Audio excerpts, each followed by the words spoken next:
திருநெல்வேலி, தூத்துக்குடி, கன்னியாகுமரி, தென்காசி மாவட்டங்களில் கடந்த 17 மற்றும் 18ஆம் தேதிகளில் அதி கனமழை பெய்தது.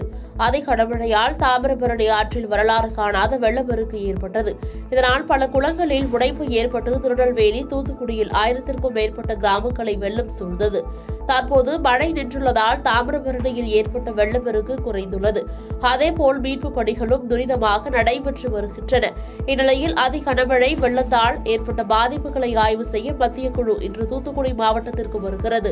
தேசிய பேரிடர் மேலாண்மை குழு ஆலோசகர் கர்னல் AP சிங் தலைமையிலான குழு தூத்துக்குடி மாவட்டத்தில் ஏற்பட்ட பாதிப்புகளை ஆய்வு செய்ய உள்ளது.